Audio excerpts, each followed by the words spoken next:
Star Wars Aftermath is book one of a trilogy of books written by Chuck Wendig.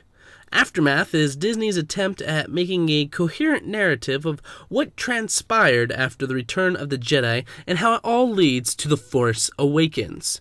In fact, the header of Journey to The Force Awakens is plastered on yet another book as Disney tries to make you forget that all of the old expanded universe never happened. And the new canon is better. Just take a look at General Grievous and how he got better developed within the new canon. Oh, wait. Yeah, that didn't happen, did it? In spite of my lingering resentment towards Disney's treatment of the old expanded universe, Aftermath is a well-done book that builds the coherent narrative that Disney wants. So, mission accomplished, right? What else needs to be said? Well, just a few things after all. I haven't said anything concerning the actual story of the book. The book opens with a father and son on Coruscant as people begin to rebel against their imperial overlords. This sets the tone for the rest of the book. The galaxy is changing, the New Republic is growing stronger, and the Empire is crumbling. While technically not an interlude, this short 3-page section on characters not in the main story is a highlight of the book. Chuck Wendig uses these interludes masterfully to break the action of the main story, giving us pause from the tension while giving us the feeling of what life is for the normal people are in this rapidly changing galaxy. I found these interludes to be very welcome, and I can't help but wonder if any of the characters we are introduced to in these short stories will be built upon in later installments. Most likely they won't be, but it's nice to speculate. After grabbing the reader's attention, the main story unfolds through the eyes of a familiar face, Wedge Antilles. Right there, Disney has used its masterstroke, hooking into fans' nostalgia right away. As you read of Wedge going on a reconnaissance mission, your nostalgia is whispering into your mind. Hey, you remember Wedge Antilles? He was in the original Star Wars trilogy. The good trilogy. Granted, he was only a minor character, but everyone loves Wedge. Plus, he's the uncle of Obi-Wan Kenobi. Wedge is good. The original trilogy is good. This book will be good. Fortunately for the nostalgia whispering in your head, the book is pretty good. Wendig then ties in another familiar character to the story, as Wedge is captured by Admiral Ray Sloane. Yes, the same Ray Sloane in the book A New Dawn. And no, I am not spoiling anything. The inside cover tells you that Wedge gets captured, and that is basically the main thrust of the book, rescue Wedge. At least, that is the main thrust for the main character, Nora Wexley, a mother who fought against the Empire hoping that she could somehow find her kidnapped husband. But Nora left behind her son, Temin, on the planet of Akiva, which just so happens to be the same planet that the Imperial Remnant is having a secret meeting on.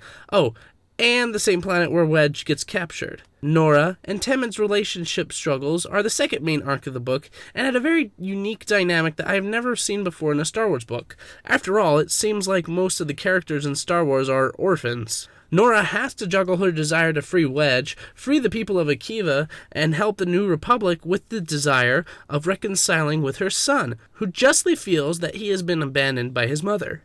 While Nora goes through her juggling act, we run across some interesting characters that end up joining our heroes. We have former Imperial Loyalty Officer Sinjar Rath.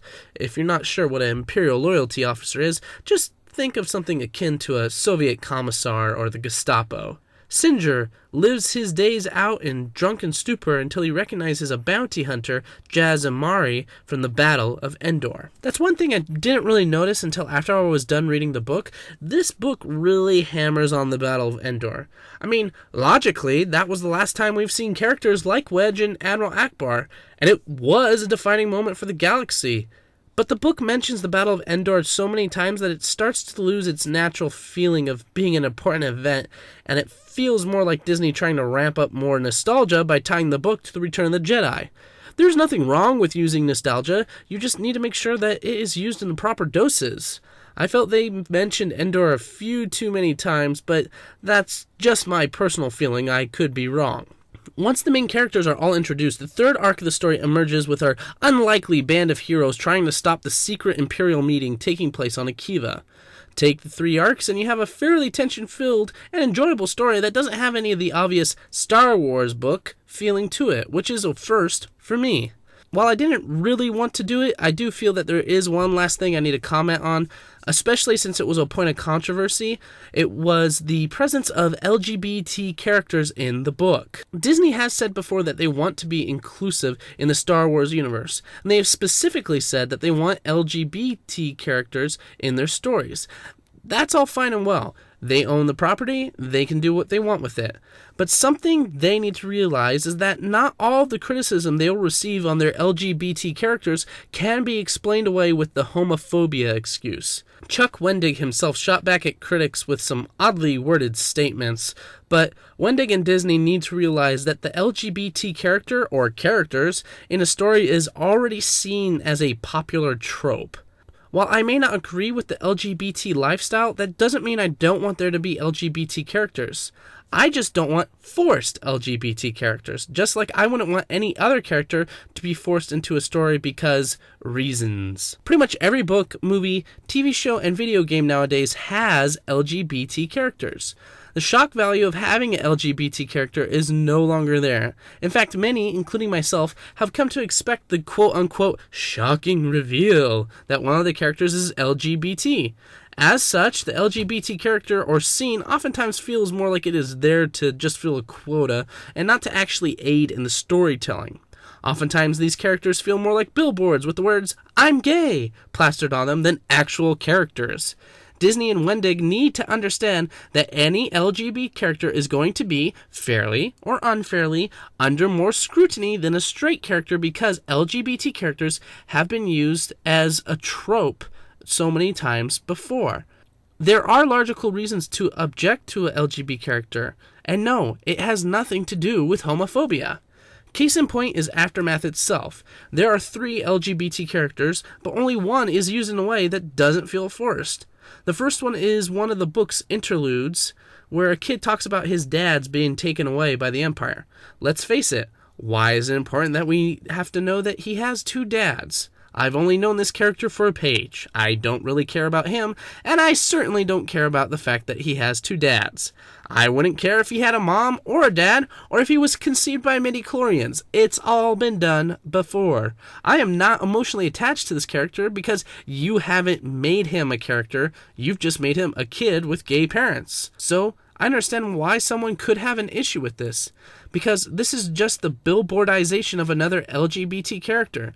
There's nothing deeper beyond the kid's parents than they are gay and they are dead. The second is just a jerk move done by Wendig. One of the main characters, I won't tell you who, turns out to be gay. While the reveal is humorous enough, Wendig has been intentionally building a possible romance between 2 characters, which is of course what leads to this scene. While this doesn't feel so much like a billboardization of a main character, it does feel like Wendig just sat down and thought, "Ha, you thought they were going to be a couple, didn't you? We had all this good tension, and you were already wondering how it was going to work out? Well, one of them likes the same sex, so take that, homophobes!" And judging from Wendig's reaction to criticism, this fake scenario feels more likely than he was just making a good writing decision. The last case, and the good one, is Nora's aunt and her wife.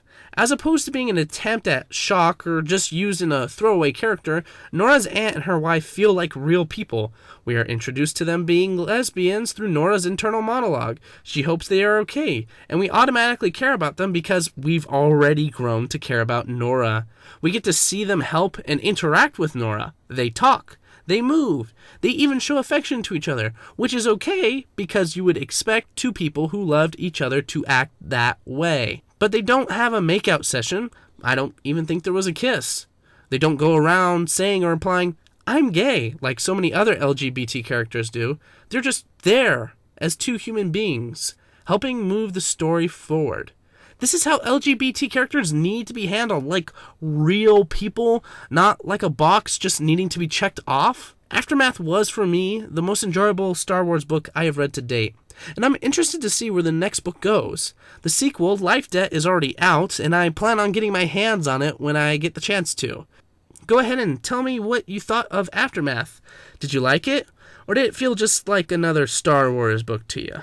Do you feel the same way I did about the handling of the LGBT characters, or did you have a different take? regardless of what you want to say or ask, go ahead and leave a comment, and if you would be so kind to like and subscribe. This is the Outcast Writer signing off, and remember, what we create matters.